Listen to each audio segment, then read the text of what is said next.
So if you are here for the first panel, the work of Harshita, Nick, Anastasia, and Mary as Education and Social Justice Fellows is what we call engaged scholarship, this collaborative research venture conducted with and for community partners and their expressed needs.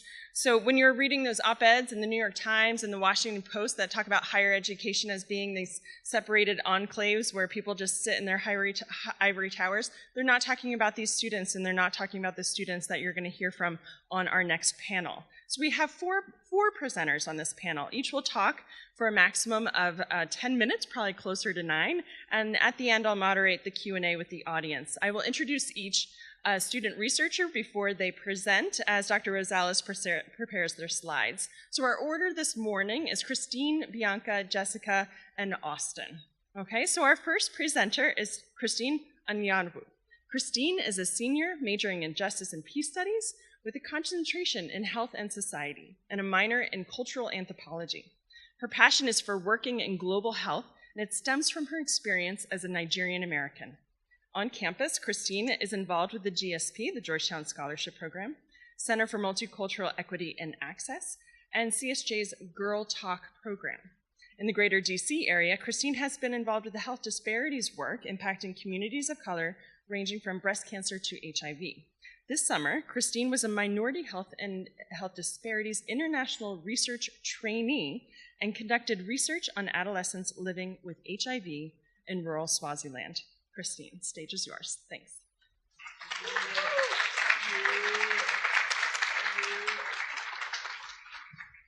Good morning. So I'd like to start off with kind of the picture on the screen.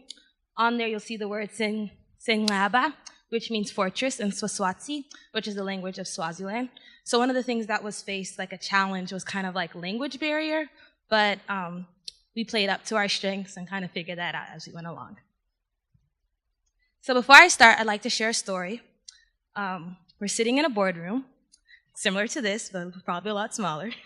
The women and the men, no one older than 24, are sharing their disclosure stories. Some of the men, if not all, are shy. Disclosure is encouraged, but saying and doing are always two different things. The more outgoing personalities in the room open up. A young woman shares her story of disclosure. She learned of her status while visiting the hospital for feeling sick. There she found out that not only was she HIV positive, but also pregnant. At the time, she was in high school and in a relationship with an older man. As of today, she has been HIV positive for 4 years and has 2 children that are both HIV negative. This summer, I lived in Babani, Swaziland, as a research trainee. While there, I worked in a research team of 5 on the psychosocial challenges of adolescents, ages 10 to 24 years old in rural Swaziland. Before I get into my story about my time in Swaziland, I want to share a little bit about my story and how I became interested in global health. I am the proud daughter of 2 Nigerian immigrants of Igbo background. Being from this background, I'm accustomed to the stories of tragedy that get whispered, if talked about at all, and are rarely displayed. Growing up in this duality of being both African and American, I would say that I was born to be a global citizen. Being a global citizen and growing up outside of Washington, D.C. opened my eyes to the significance of culture. In high school, I had the pleasure of meeting Paul Farmer. Dr. Farmer is a medical anthropologist and infectious disease physician at Harvard. He runs a nonprofit that does global health work in Haiti, Malawi, Liberia, just to name a few sites. In his research, he merges cultural understanding and human compassion into one career. I knew heading into college that I wanted to join that field, the field of global health. My interest in global health led me to apply to this training program, funded by the National Institute for Health and administered to universities around the country, such as Harvard, the University of Michigan, and my site, the University of Alabama, Birmingham. The university, in partnership with the NIH, partnered with a grassroots nonprofit organization known as Super Buddies, based in Babani, Swaziland, the capital. These 3 components come together to create the Minority Health International Research Training Program, which specifically seeks to diversify the field of global health research for undergraduate, graduate, and professional students. My project on the psychosocial challenges of adolescents living with HIV in rural Swaziland. Psychosocial simply means things that affect the psychological and social dynamics of an individual. An example of a psychosocial challenge would be stigma in the case of people living with HIV, as stigma can lead to depression or social isolation, which impacts the person not only mentally but socially. Before designing my project, I had to conduct a literature review. My literature was centered on countries around Swaziland due to the lack of published research in country, hence gaps in literature. The main goal of the research, in line with the UNAIDS and WHO agenda to end HIV, basically we're trying to end HIV by improving the positive treatment outcomes of adolescents. For adolescents, this is a challenge because they are most vulnerable to having negative treatment outcomes. So for treatment outcomes, you want to suppress the viral load, which is essentially the disease, and you want to increase the CD4 count, which are the T helper cells, which help combat the disease. These are the three aspects: adherence, quality of life, and quality of healthcare that can impact treatment outcomes. So I will be giving kind of case studies for each one. Adherence, we have Zimbabwe. There, a study examining treatment outcomes between adolescents and adults who are HIV positive found that adolescents were at a higher risk for treatment failure than adults. Quality of life, we have Mozambique. Those living with HIV found that stigma was related to their overall well-being in terms of depression and perceived social support. Social support, such as disclosing to family, was the initial first step to receiving treatment. It allowed people to be more willing to receive help for their HIV illness, to access medicine, and to actually take their medication. Quality of healthcare is a big one. Clinical retention is a well-known problem for adolescents, which is concerning for health workers. Failure to adhere places adolescents at risk for drug resistance, treatment failure, and reduced treatment outcomes. Why does any of this matter? Well, 1.7 million adolescents living with HIV live in sub-Saharan Africa. And as I mentioned, Swaziland has very few research contexts to go off of. And the only way to get funding for programs is to have research. So now we're going to get into the research methods. So my research project is a cross-sectional study using questionnaires conducted in Siswati, the native language of Swaziland. Interviews were conducted by field officers from Super Buddies, the NGO. This took place between 2015 and 2017, so we were kind of on the end tail of things. The location of the interviews were at local public health units where the adolescents received their ARV medication. ARV is antiretroviral medicine. The nurses at the public health units were the ones who conducted recruitment for the study. Public health units were in rural regions, Hoho, Manzini, and Lubambo. All 569 participants and their parents filled out waivers. So something that's important for context is that some children do not know that they are HIV positive. Well, what are we? Oops.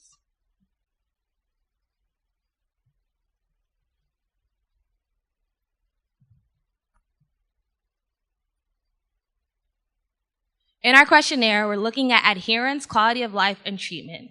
For adherence, we're looking to know that they understand the medication that they're taking and why they're taking it. And for those who are non-disclosed, more so kind of what medication are you taking, but not specifically mentioning HIV.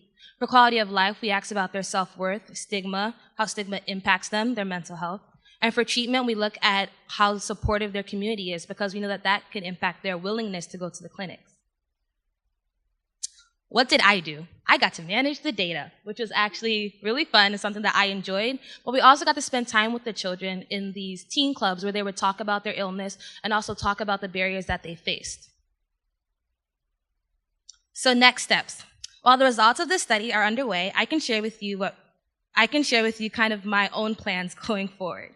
So professionally, I'm looking towards pursuing a career in global health by getting my master's and eventually my doctorate. And I also want to look at health behaviors in adolescents and their sexual health and reproductive rights and health. That's something that I've kind of been looking more into as I've been back on campus, and I really enjoyed my time in Swaziland. Thank you.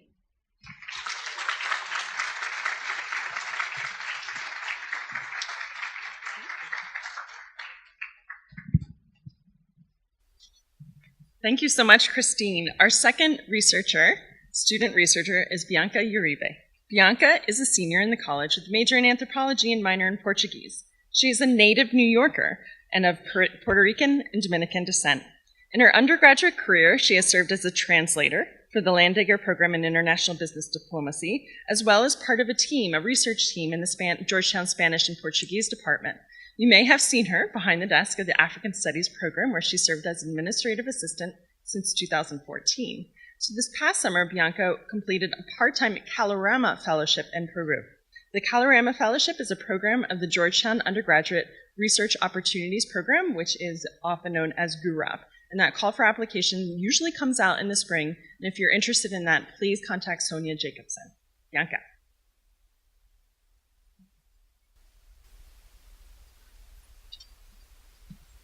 Hi, everyone. Okay. So my project this summer was focused on the topic. I was very interested in the theme of how healing and health are not solely constructed by biological components, but also by culture and shaped by assembled socially and shaped by culture. I'd like to thank, before I begin, the Kalorama Fellowship, Dr. Sylvia Onder for all her help and support, the CSJ, the Berkley Center, and the people of El Carmen and Chincha. Part of where I conducted my research this summer is El Carmen, a small town located in Chincha Alta and Ica. They have around 12,000 people living there, and the majority of the population is Afro-Peruvian. It's a hub of Afro-Peruvian culture and folklore. And I set out to ask the question of how Afro-Peruvian communities curate informal systems of healthcare using religion and community in response to limited access to formal healthcare services. So I was looking at how basically they understand in response to both physical and non-physical ailments, and most of my interviews and observations relied heavily on understanding how they use traditional medicinal remedies and natural herbs, as well as prayer and religion, typically in the veneration of Black saints through music and dance. Both of these sociocultural responses are shaped by oral tradition and ancestral memory. So for a brief social context about the Afro-Peruvian, we all know what happened in slavery, so I don't got to talk about that. But slavery was abolished in Peru in 1854 by Peruvian President Ramon Castilla, but the abolition of slavery didn't do much to help the social condition of the Afro-Peruvian, even having Javier Prado, which is a famous Peruvian historian, say that the Black Peruvian is a cancer that corrupts the emotions and national ideals. So after this, the Afro-Peruvian population was forced into invisibility because of ideas of mestizaje and Andeanization. So it's been 3 centuries of enslavement and then systematic oppression and ethnocentrism that are the reasons for the lack of resources for this contemporary community. Part of my research methods, I employed participant observation and in-person interviews to channel oral history and grasp a deeper knowledge of representations and symbols. I was looking at historical documents, public policy, initiatives, laws, and since I believe that the familial unit is the center of social conditioning, I stayed with a family in El Carmen. So I stayed with a woman, an Afro-Peruvian woman, and her 4 children and husband. And her name is Medea, and Manuel, who's in this picture, and Ramon were my primary sources of information. To give a brief background of Maria, she's a woman who owns a restaurant and she operates it outside of her home. And while I was staying with her, actually, the first day, she had told me that she had to take a trip to Lima to take her child to the hospital. And this is her youngest son, who was born a year ago and was born prematurely. And she was tasked with taking a journey from Lima, as we see in this first map, to the closest town, which is Chincha Alta, which by bus is around 3.5 hours, 4 hours to get there. Once you get to Chincha Alta, you have to take a journey of like 30 minutes via car into El Carmen. Cool. But the thing is that with her, she actually didn't have the economic circumstances to be able to stay in Lima overnight, so she'd have to do the 8-hour trek in one day to come back home. So beyond this, I asked her, is this something that you always have to do? Like, how do you deal with this on a day-to-day basis? And she says, if they need to go to the hospital, they'll go to a clinic in Chincha Alta. But the problem is that there aren't enough medicines, there isn't enough support in the medical facilities, and even getting to Chincha Alta has become more of a problem as I've included, the blue is the original route if everything were to be okay, but the gray represents how there's a bridge called the Bridge Chamorro that was destroyed in February because of the Rio Mata Gente overflowing, and so because of that, they actually have to take that alternative route through cotton fields that are like unpaved, poorly lit, and that's how I got to El Carmen. So that's what I was thinking about how these people are faced with all these challenges on a day-to-day. So I'm thinking about access and quality of health services and facilities. The Ministry of Culture has recently started all these initiatives to like develop data on this population, and they found things like that. Although there are these clinics in Chincha and in other towns like Yapatera, it's kind of the same theme of not having enough resources in these places. And even if they did have the medicine available, most of it isn't covered by their health insurance, so it's also another economic issue. So there's a lot going on right now with the whole idea of Afro-Peruvian identity in Peru right now. They've almost been like constructed as a subject of public policy now because there's been initiatives by the UN and the World Bank that are trying to get people to like self-identify, and that's bringing a lot of new initiatives to the Afro-Peruvian community. So this previous month was in June actually, was the month of Afro-Peruvian culture, and the theme was Yo me identifico con orgullo. So I identify myself with pride. Getting this population who's been systematically oppressed and has been trying to detach themselves from the term Afro in order to protect themselves, to identify so that we can get resources to Chincha, Yapatera, El Carmen, the places where these people are. And even locally, you know, they have all these events that are trying to get these people to self-identify. So when speaking to people like Maria, when she says that she doesn't have enough money to go to the hospital, and I ask her what does she do in order to heal herself and her family, she mentions that they use like traditional medicine and remedies, and these are often passed down by familial and intergenerational knowledge. And they actually reveal a level of syncretism between the Afro-Peruvian population and the indigenous population. So they use things like yanteng, matita, mata, things that they turn into teas or baths and infusions in order to heal themselves from the cold or other illnesses. But also there exists kind of like help for the non-physical. So how do you protect yourself from the mal de ojo? There's choloque and guayuro. These are seeds that you wear to protect yourself. So it's not only about prevention, but also about protection. And also, so on the theme of religion is a major vehicle for healing for this population. They rely heavily on prayer. So even though you're using these herbs, you have to evoke a sense of prayer to do this. So usually these are represented in like music and dance. So the Afro-Peruvians, they have this dance called the zapateo, which is something that is usually danced in processions or in altars, and processions, for example, for La Virgen del Carmen, and they use the box drum also in these dances. And they actually allude, so when I speak to them, they don't have much memory, like much ancestral memory, right? But they have this strong memory about the zapateo, 500 years old.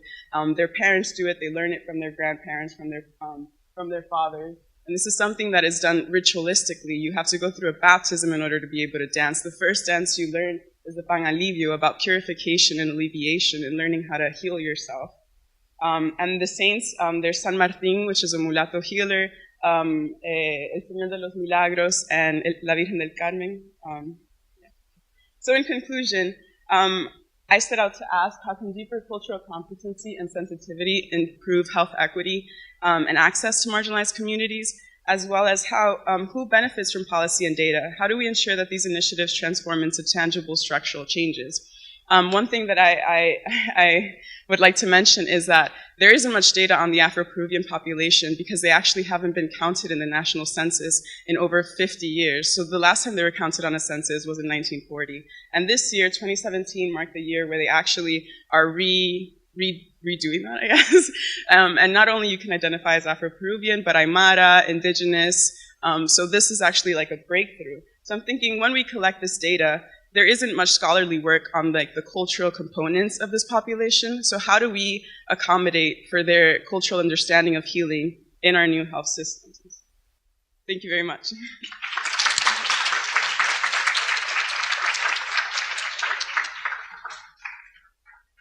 Thank you so much, Bianca. Our third student researcher is Jessica Heckle. Jessica is a senior studying international politics with minors in French and African studies. On campus, she works for the Georgetown University Initiative for Innovation, Development, and Evaluation on a research project that seeks to evaluate recent education reforms in Tanzania. Through her work with Guide, Jessica has spent the past 2 summers leading the project's field research efforts in Dar es Salaam. This work led her to apply for a RAINS Fellowship to conduct the research she will present on today. This fellowship is a program of GOFAR. GOFAR is the Georgetown Office of Fellowships, Awards, and Resources. This particular fellowship is named after Lisa Joy Rains. Lisa was a 1982 graduate of Georgetown's Law School. She was a resident of Great Falls, Virginia, and Senior Vice President of Government Relations for the Genzyme Corporation in Washington, D.C., a biotechnology company. As Senior VP, Lisa worked hard to push forward patent protectors for the emerging field of cellular and gene treatments and for rare diseases, and the fast tracking of promising treatments for cancer and AIDS. Lisa worked tirelessly to ensure that the best medicines reached her patients. Tragically, Lisa died on September 11, 2001, aboard American Airlines Flight 77, the flight that crashed into the Pentagon. Lisa's spirit lives on in the energy and the commitment to the common good of each RAINS Fellow. Thank you, Jessica.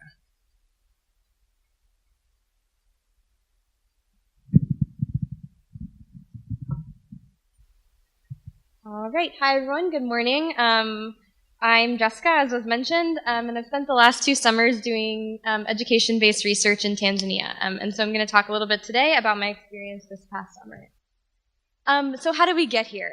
So before I launch into my question, I want to tell you a little bit about what makes this topic a really interesting one to research specifically in the context of Tanzania.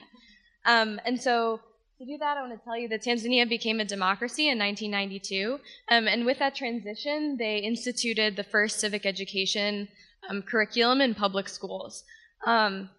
And so tied up in that initiative was a big initiative to promote knowledge of the legal system specifically and how citizens should go about using it. So the court system actually became really involved in making sure that legal content made it into the civics curriculum. And despite that, though, since 1992, we've seen that civics learning in Tanzania has actually caused low levels of legal literacy and legal mobilization. And so before I continue, I should tell you what legal literacy is. When we talk about legal literacy, we mean the degree of competence in legal discourse required for meaningful and active life in a litigious culture. So what that boils down to is, do people know their rights? Do people know what it looks like when they're violated? Do they know what resources to go to? Should they need to activate the court system, etc.? And so all of that leads us to this question, which is what can we learn about levels of legal literacy and by extension legal mobilization in Tanzania from the civic education system? So where are we going? So as I said, the creation of the civic education system was really wrapped up in this push for legal knowledge. And so I predicted that what was really leading to these low levels of legal literacy was that the civic education system in Tanzania is insufficiently preparing students to be active and knowledgeable of their legal system. And what I'm going to try to do today is prove to you that to an extent that this is true. So first, a little bit of background. I don't want to get too in the weeds, but what you should know is that I looked specifically at civic education as it's taught in secondary schools in Tanzania, and the reason for that is in secondary schools, civics is taught as its own subject rather than as part and parcel with the subject of social studies. So it really lets us narrow in on civics itself. And as I say here, that's the time period that we're looking at. And then a little bit of background on how we talk about civics curriculums. So there are many ways to analyze the content of a civic system, but I narrow in on 2 main ones. The first is the Wisconsin Center for Education Research Framework for Content Analysis. That framework looks at content analysis through both looking at the breadth of topics covered in a curriculum and the cognitive demand required of students when they learn those topics. So cognitive demand is a fancy way of saying how hard is it. And so a low level of cognitive demand means that students are learning using skills like, memorization or recall, while a high level of cognitive demand might mean more something like a question that requires evaluation or analysis or making connections. The second way that I'm measuring civic education in Tanzania is through something called experiential learning. So there's been a big push lately to say that the best way to teach civics is through experience, and the theory behind that is that students are more likely to exhibit civic behavior as adults if they practice it as students. And so when I go through, I'm going to go through the sources of data I look at, and when I do that, I'm going to tell a little bit. I'm going to do so looking at the frameworks that I've just talked about. So I have three main sources of data: the syllabus, the national exam, and then some interview data. And in each of these cases, I both look for the amount of legal content covered, and then again, am analyzing them in relation to the frameworks I've just talked about. And each of these kind of gets at a different part of the civics education system, and I can expand more on that in the questions if necessary. But what I want to do here is take you through some examples of what I would do when I was analyzing a curriculum topic or an exam question. So when we talk about the national syllabus, so first in terms of like a broad view of what the content looks like, there's actually a significant amount of legal content in the national syllabus for civics. Students learn about things like the Constitution, the rights as stated in international conventions, the structure of government, the structure of the judiciary, et cetera, et cetera. But the way that they're doing so becomes a little bit problematic. So I want to highlight a couple things about this point. So this is a topic that talks about the Constitution in the civics curriculum of third year of secondary school. And so first, when we're narrowing in on cognitive demand, we're looking for words that are in the second column on the top picture and the first column with words in the second picture that say explain. So explaining is by no means the lowest level of cognitive demand. It's not a memorization question. Students are being asked to internalize material and then be able to explain it back. But it certainly also doesn't ask students to do any type of evaluation or analysis. And so that's kind of somewhere in the middle of the road in terms of cognitive. And then second, in terms of how students are individualizing this material, I want to narrow in on the box labeled number 2 in the lower picture. So students are being asked to understand the Constitution in its relation to a number of things. The government, the authors, how the rules and regulations on how it's safeguarded. And so those are all important content, of course. But what's really interesting is what students are missing is how this document relates to them. So it's not asking students to learn what their rights are or how this document regulates their daily lives. And implicitly in that, students are likely to understand that this document is something that operates between different bodies of the government and doesn't relate to them at all. And so when we're talking about how does this affect the individual, we see that there's very little individualization and experience happening when students read or students learn these lessons. And I don't have a ton of time, but I do want to highlight also how I would evaluate a national exam question. So I don't have time to go through all of these, but I do just want to note, so I've pulled the content from national exams about the Constitution from a few years of national exams. So if we just narrow in on the first two, they're asking, again, memorization or recall-based questions. So the date, the definition of a Constitution. And so that's activating a very low level of thinking. Students aren't being required to think deeply about this material. And then second, when we talk about the individualization or experience of learning, in the second picture, we see that the Constitution is being defined as something, again, that governs the relationship and the powers of government.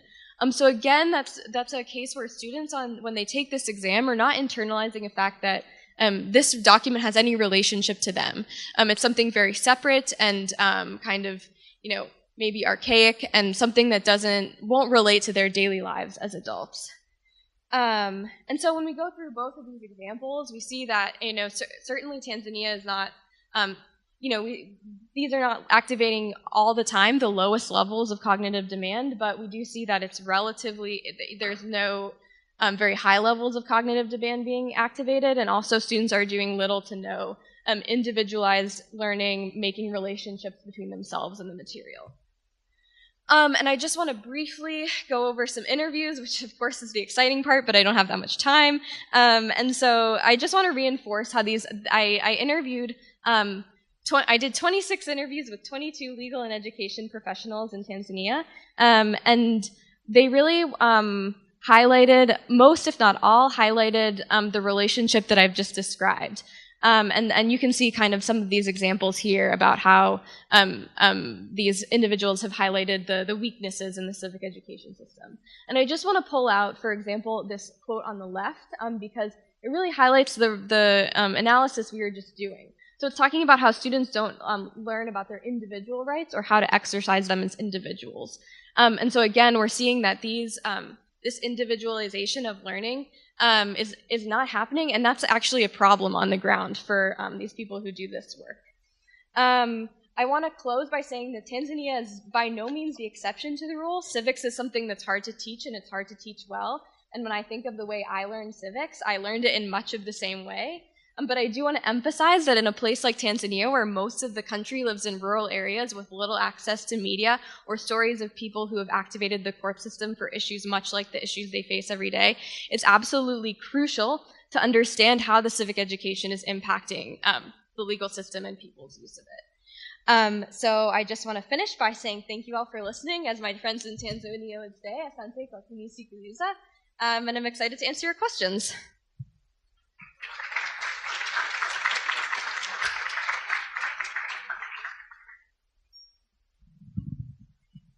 Thank you so much, Jessica. Our fourth and final presenter is Austin Rose. Austin is a senior in the college majoring in government and pursuing a certificate in Latin American studies. His passion for working with the immigrant community was sparked in high school when he began volunteering at Catholic Charities of Baltimore Immigration Legal Services, helping to represent unaccompanied migrant children from Central America. He expanded upon this passion at Georgetown, where he co-led the Kino Border Immersion Alternative Breaks program trip, assisted with a report published by the Center for Social Justice on driver's licenses for undocumented immigrants in DC, and worked as a coordinator for the Immigration and Labor Project within the Kalmanovitz Initiative for Labor and the Working Poor.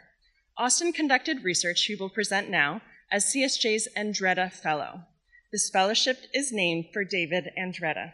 David was a graduate of the college, class of 1999, and a graduate of Georgetown School of Medicine, class of 2004. He was an adventurous soul and a true son of Georgetown. Through his short 31 years of life, David enthusiastically explored the world. He was a loving son, husband, brother, mentor, and friend, known for his hard work ethic, and zest for life, and his legacy is embraced and extended by each successive fellowship recipient, including Austin.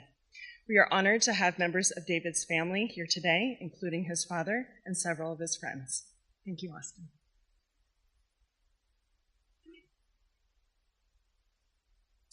Hi, everybody. Thank you for coming to listen. So, as Andrea said, my name's Austin, and I'm going to present today about the research I did for the 2017 Andretta Fellowship. The topic of my research is In the Child's Best Interest, the State of Special Immigrant Juvenile Status and Recommendations for Reform. A topic that I think is particularly relevant after the recent decision of the Trump administration to rescind Deferred Action for Childhood Arrivals, or DACA. So just a quick background to get an idea of why I was motivated to pursue this research topic. I volunteered starting in high school at Esperanza Center, Catholic Charities Immigration Legal Services, where I would help with these special immigrant juvenile status cases, or Si-Jess cases, as I'll call it during the presentation. And so I wanted to look into kind of the problems that are associated with this system and how it can be improved. And so that's why I decided to do the Andretta Fellowship in order to delve into this topic. So what is special immigrant juvenile status, or Si-Jess? It's kind of complicated, so we need to get a background about what it is. Basically, it's a form of immigration relief for undocumented immigrant children in the U.S. who have suffered parental abuse, abandonment, or neglect, which is remarkably a very large population. Just to give you an idea, about 20,000 children applied for Si-Jess in 2016. It's also a pathway to permanent residency, or AKA a green card, and eventually to U.S. citizenship. So the criteria, there's basically 4 criteria to be able to apply. A child must be under the age of 21, have been abused, abandoned, or neglected by one or both of their parents. Generally, that's in the home country, but it could be in the U.S. as well. They must be living with a guardian here in the U.S. or under state or federal custody, and it must be determined by a court that it is in their best interest to remain in the U.S. And so that best interest standard is what I really focus in on my research. It's kind of broad, but the entire system that surrounds Si-Jess is designed to protect and ensure the best interests of children. But very often, as I noticed, it doesn't protect adequately the best interests of children. So I was looking into the ways it fails to do so and the ways it could be improved. So just a quick idea of how this process would work. A lot of probably the vast majority of children who apply and receive Si-Jess are unaccompanied minors who come by themselves, mostly from Central America, to the United States. So as many of you probably know, there was a big wave of unaccompanied minors back in 2014. It was in the news. That wave has tapered off a little bit due to increased immigration enforcement and other factors, but it hasn't stopped. So often children will come. Most are detained by Border Patrol, transferred to the Office of Refugee Resettlement because they are minors, and reunified with a sponsor here in the U.S. That could be a parent, an uncle, a family friend, anyone willing to take in the child. If the child is eligible for Si-Jess, as I've described the criteria in the last slide, they can enter a state court in their local jurisdiction to ask a judge to make the findings necessary to apply for Si-Jess. If those findings are made, they can apply through the federal government, through U.S. Citizenship and Immigration Services, or USCIS, to receive Si-Jess and eventually a green card and citizenship. So I'm looking into this topic and what are the problems in the system and how they can be improved. And I did this by conducting 65 semi-structured interviews with folks who have interacted or are interacting with the Si-Jess system.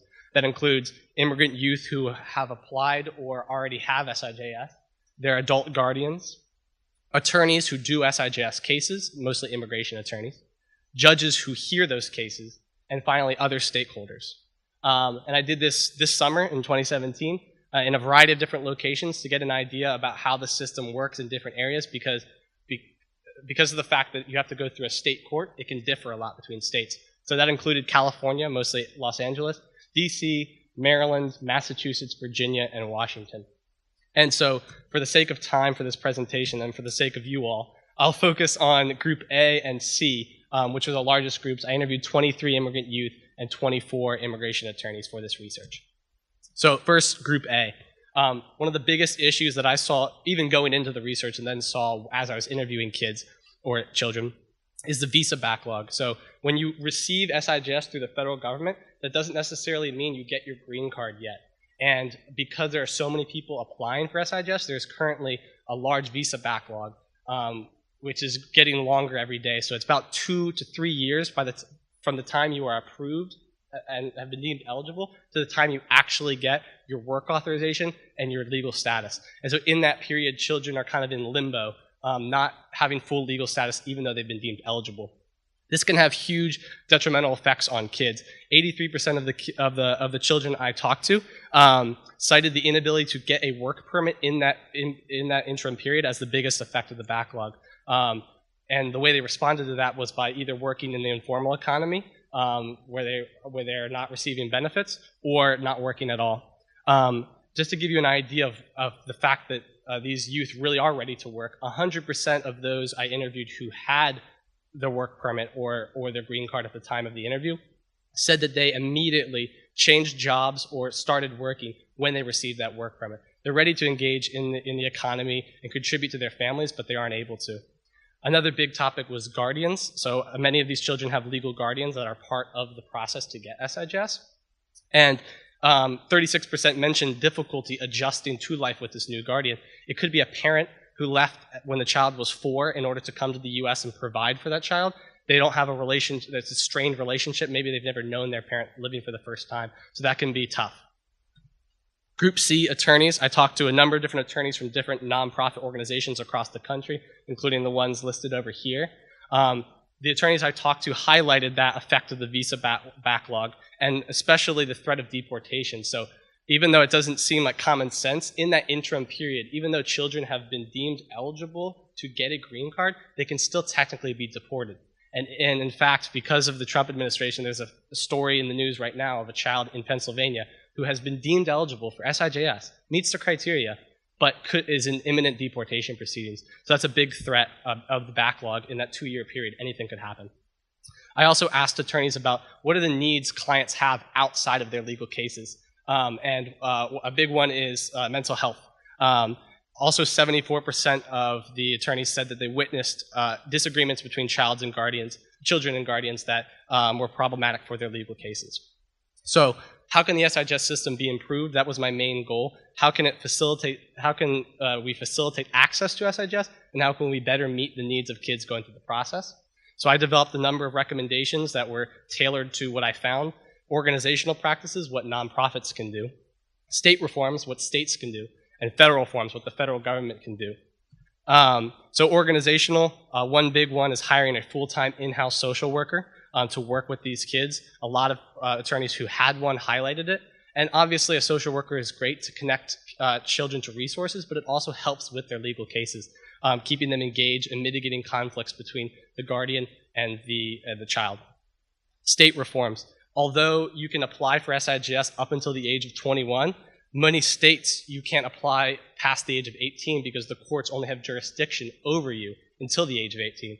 So to respond to this, a number of states, including Maryland, DC unfortunately has not done it yet, but California as well, have changed their law to make it consistent with federal law. This is really important because youth still need guardians after the age of 18. I mean, I'm 21 and I still need my parents. And so a lot of the times I've talked to these kids, they would say, yes, I'm 19, but I just got to the US. I'm learning English. I need support from my guardians. So there's a benefit to change this law outside of the immigration benefits it provides, just in and of itself having a guardian. And then finally, federal reforms. I believe that the federal government, USCIS, should grant deferred action and work authorization to Si-Jess recipients in that interim period before they get their green cards. This would be consistent with what other areas of immigration law do. Many of you have probably heard the term deferred action. That's what DACA was. So the idea is that they would not be able to be deported in that period, which I think is crucial. If a child's eligible for Si-Jess, has been abused, abandoned, or neglected in their home country, then they deserve the assurance that they can live safely until they get their status. So I just want to make some quick acknowledgments because I'm out of time. First, I wanted to thank the Esperanza Center for helping me with this research, facilitating interviews both with attorneys and children. I want to thank the kids who participated in the interviews, who bravely came forward to tell their stories so that other children who follow in their footsteps might see an improved system. This was a soccer game I had with them. They were so much better than I was. And finally, I want to thank the review committee, the donors, and all those associated with the David Andretta Fellowship for giving me this opportunity to pursue this research. David Andretta was dedicated his life to social justice when he was at Georgetown and at the medical school. And I just really hope that the research I have done advanced his goals of social justice that he fulfilled in his life, and I hope that it honored his memory. And I also want to thank the CSJ for helping with this, including Jennifer Rosales, my advisor, who unfortunately had to read my 18-page report that I tried to condense, and to Dr. Susan Terrio, who was my faculty advisor. So thank you so much for listening, and I look forward to answering your questions.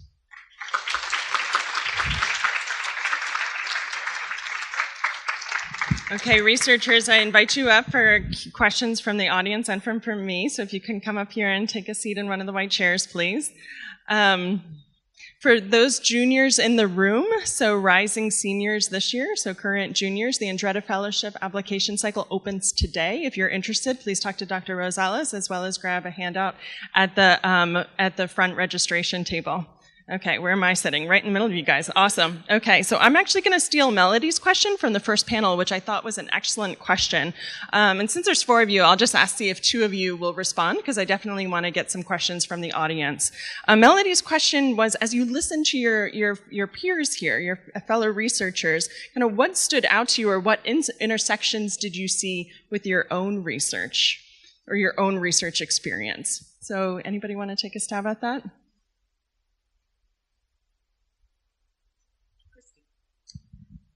So my presentation was fairly personal because I'm actually in the process of getting the paper published with my team. So you have to analyze data and all that good stuff. But I had the pleasure of being around the children and kind of hearing their own personal stories, as well as going into other boardrooms with like UNAIDS and WHO, and like listening to the disconnect was like really unsettling. And it's just like a few people will say like, oh, well, we can always get the kids' opinions, like something rational as a suggestion. And then other people will be like, well, I think we should go towards the research. And it's like, well, if you're going to say you want research, then you need to fund the research in order to get the programs that they need. So one of the things about social justice is kind of meeting the need and meeting the content, like kind of finding it in between, which is kind of where I found like research to be a really good place where everyone can kind of sit down at the table and have those conversations so that programs can be provided. What Christine just said sparked my memory to answer the question. So, like Christine, I worked with children, and like Christine, was working with a sensitive topic. So when I interviewed a lot of these children, I was scared to ask the necessary questions for the research.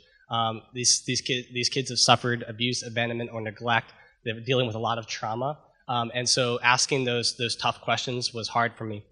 But ultimately, the reason I was doing it is I wanted to get their opinions, not the opinions just of attorneys and stakeholders, because they have a lot of ideas about what children need, what immigrant youth need, but ultimately only they can say only immigrant youth can say what they need.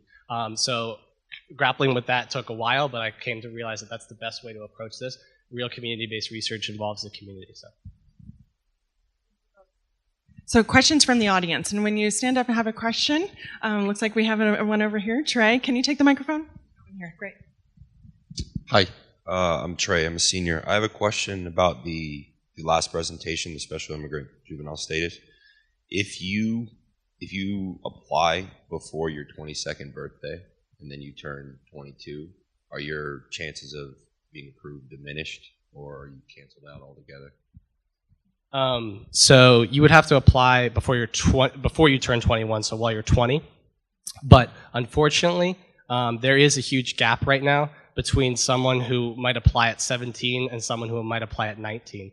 And that's because I think judges in the state courts have more of a conception that you're a child when you're 17 versus when you're 19, which I think is kind of arbitrary.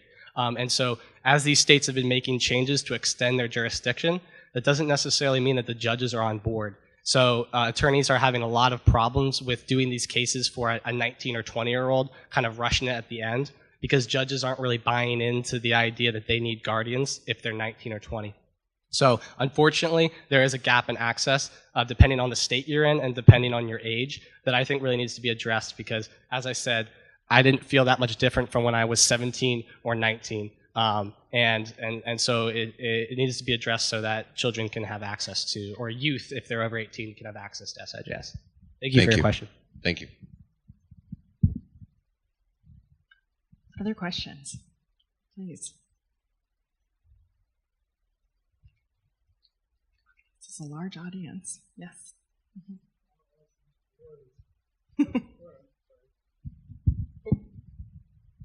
This is almost simplistic as opposed to simple question, but I want to know as to your communication. Do you speak fluent Spanish, or were you having to deal through an interpreter for all of this? I do speak fluent Spanish. I don't know if some people might not think I speak perfect Spanish, but I speak, and I don't, but I speak good enough Spanish, so I would do all the interviews in Spanish except for a few of the children who had gained English fluency. So I didn't speak through an interpreter. I did the interviews myself, which I thought I had the privilege to do that because I speak Spanish. And I think it's really important because the way to really connect with the child is to speak in the native language. So I learned a lot. My Spanish got a lot better this summer from doing these interviews. Yes. Thank you for your question. Thank you. The other fellows actually comment on kind of language and translation or learning the language, using local language during their research, because that definitely comes up a lot. Yeah, I can speak to this a little bit. So I have So the national language in Tanzania is Swahili, and I speak a bit of Swahili.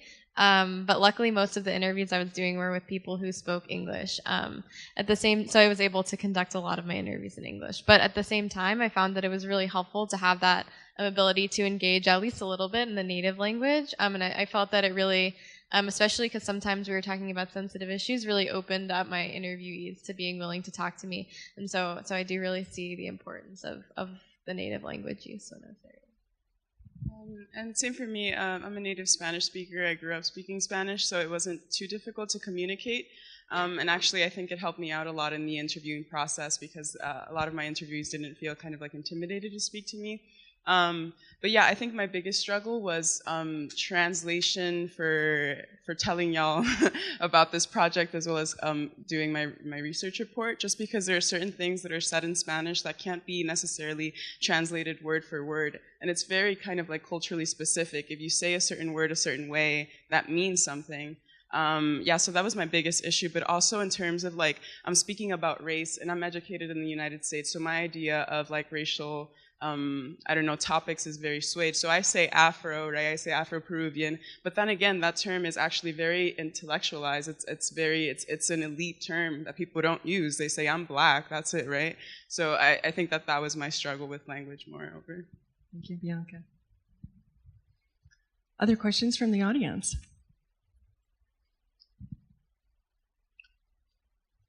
Yes. Mm-hmm.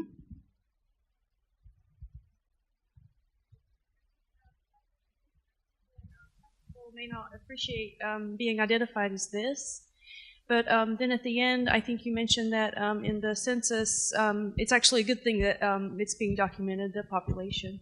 So I'm just wondering if you can comment a little more on the tension between these two ideas. Actually, yeah, that's a great question because that was the concern of many people, especially who live in El Carmen. So Manuel, for example, works on this topic of like talking to the community and talking about self-identification. The good thing about the census is that you don't have to necessarily indicate Afro-Peruvian. It indicates a lot of its variants. So you can do Sambo if you're mixed with indigenous and black, or mulatto, mestizo, negro. So they have all these terms that you can choose. And so yeah, that's the tricky part, right? I tried not to assume anything if I see somebody who's of Afro descent, not to be like, oh, you're an Afro descendant, right? You know, like just let them identify themselves, because it's also deeply cultural. Things aren't just about like phenotype; it's about your cultural background and how you grew up. You know. Thank you for the question.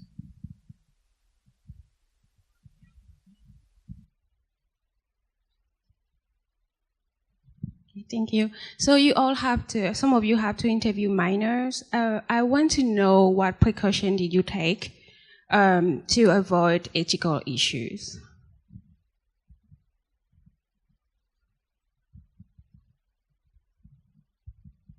Yeah, it's a good question, something I had to grapple with a lot. So I went, and probably other people did as well, through the whole IRB approval process, and made sure to have a lot of mechanisms in place to preserve the anonymity of all children involved. So my research was entirely anonymous. I didn't get into it because I didn't have that much time.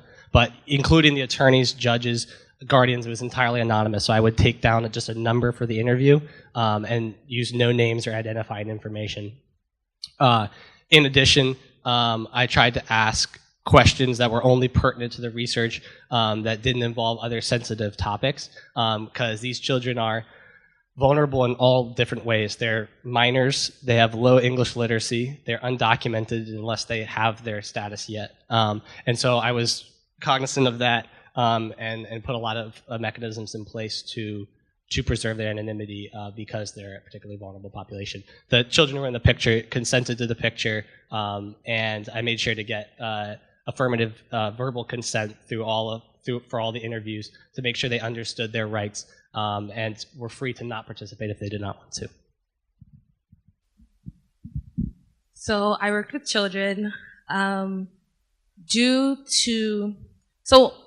one thing to understand is kind of like our own understandings of like highly intellectualized words. So I did try to do some interviews in English, and while they do speak English, like it's different to hear something and get like a correct response if the context isn't right, which is kind of why we had to give that part over to our field officers, because they were able to speak in Siswati to them in a way that they could understand and give us accurate information. So even like, for example, how often do you miss your medication? Like every day, like do you miss it once a week, once a month? That can get misconstrued if not asked properly. So dealing with children, I asked my mentors a lot of questions. Like this is not something that I take very lightly. I like to do my work like very well. So I asked a lot of questions. I tried to have like that basic human understanding, like these are children. So we played a lot of games. We played a lot of HIV awareness games. So understanding what T helper cells are and how the virus affects them in a way that they could be more receptive to it. And then also, I think I had one more point, but it kind of evaded me. But just working with children, it's definitely sensitive topic that needs to be, you need to continually like ask yourself, is this okay? Even my picture, there you go, the picture. The picture that I provided was actually my research mentor and I wanted to do service in the community. So that's not even the people that were in the study, if that makes sense. I didn't take pictures, I didn't do videos. I wanted to keep their privacy. Thank you. We're going to wrap it up there. Christine mentioned a word, mentors, and I see a lot of the faculty mentors in the room right now, and so I just wanted to give a shout out to all the folks in the different programs, offices, academic departments, the library, for supporting all of our student researchers here today. So thank you very much. Thank you very much to, put this out to the wind to all the community partners. Sounds like you all worked with a breadth of folks in all of your locations, so we thank them most graciously. And thank you for sharing your research and your experiences and your stories here with us today, student researchers. So thank you, audience, for being here. So we have about a 15-minute break. We're going to start promptly at 12:30 with our keynote speaker, Dr. Hyra. We invite you to have lunch, which you'll see over there against the blue wall. Use the restroom, make your phone calls, and be back here at 12:30. Dr. Hyra will be with us for about an hour, and then we have another 15-minute break, and then we're delighted that Dr. Becky Sue from the Sociology Department here at Georgetown will have her keynote presentation, which will actually focus on research methods.